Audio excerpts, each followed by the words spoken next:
সবাইকে আসসালামু আলাইকুম। কেমন আছো সবাই তোমরা? আশা করছি সবাই অনেক ভালো আছো। তোমরাও চাইলে মাত্র 3 কাপ ময়দা দিয়ে এভাবে ফুলকো নরম তুলতুলে তেলে পিঠা তৈরি করে নিতে পারো। এটা তৈরি করা খুবই সহজ। আশা করছি আজকের ভিডিওটি দেখার পরে তোমরা সবাই এভাবে নরম তুলতুলে তেলে পিঠা তৈরি করে নিতে পারবে। আর আমার ভিডিওটি যদি ভালো লাগে তাহলে একটি লাইক করে আমার চ্যানেলটিকে সাবস্ক্রাইব করে দিও।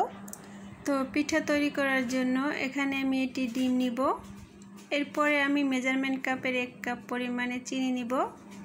তো সবশেষে আমি সামান্য পরিমাণে লবণ দিয়ে দিচ্ছি, কারণ মিষ্টির পিঠায় লবণ দিলে একটু বেশি ভালো লাগে।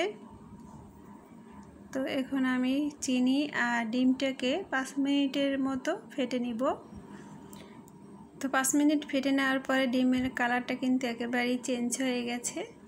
এর ভিতরে এখন দিয়ে দিচ্ছি আমি রেগুলার রান্নার সয়াবিন তেল 1/2 কাপ পরিমাণে দিয়ে আমি আবার 2-3 মিনিটের মতো ফেটে নিচ্ছি।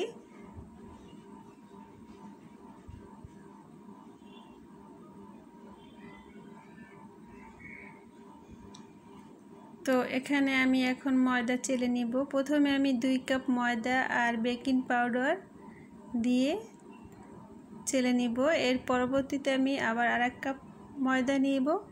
তো সেটা আমি এই ময়দাটা গুলিয়ে নেওয়ার পরে আবার 1 কাপ ময়দা দিয়ে তারপর আবার গুলিয়ে নিব।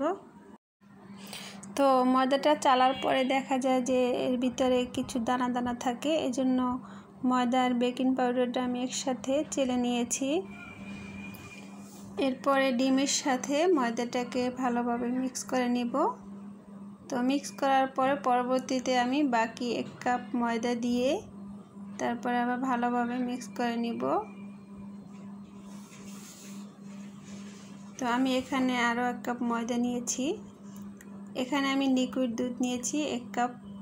তো প্রথমে আমি অর্ধেকটা দুধ দিয়ে তারপরে গুলিয়ে দিচ্ছি।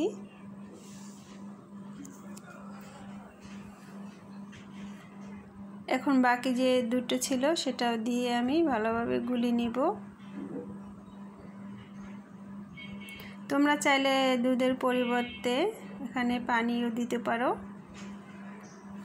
তো দেখতেই পাচ্ছ আমার গোলাটা কিন্তু তৈরি হয়ে গেছে। তোমরা এভাবে গোলাটা তৈরি করে নিবে। তো এভাবে কিন্তু গোলাটা তৈরি করে নিলে পিঠাটা কিন্তু অনেক সুন্দর হয়। তোমরা কিন্তু আমার পিঠাটা দেখতে পেয়েছো যে এটা কতটা সুন্দর হয়েছে। অন্যদিকে আমি চুলার উপরে একটি প্যান বসিয়ে এর ভিতরে সয়াবিন তেল দিয়ে তারপরে গরম করে নিয়েছি। এরপরে চুলার আঁচটা আমি একেবারে লোতে রেখে তারপরে আমি গোলাটাকে দিচ্ছি। তো আমি হাতের সাহায্যে দিচ্ছি, তোমরা চাইলে চামচ দিয়েও দিতে পারো।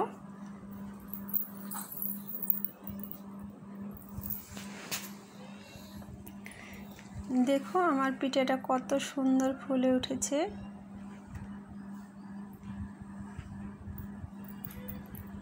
তোমরা চাইলে বাসায় এভাবে খুব সহজেই পিঠা তৈরি করে নিতে পারো। আর তোমাদের আমি দেখিয়ে দেব এর ভিতরটা কিন্তু একেবারেই পারফেক্টভাবে হয়েছে।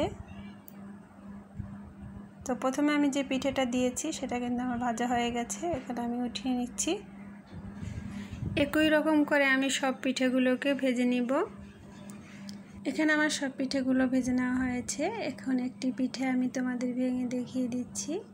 তো পিঠাটা অনেক গরম ছিল। এতক্ষণ যারা আমার ভিডিওটি কষ্ট করে দেখছো তাদের সকলকে অনেক অনেক ধন্যবাদ। সবাই ভালো থাকবে, সুস্থ থাকবে। আল্লাহ হাফিজ।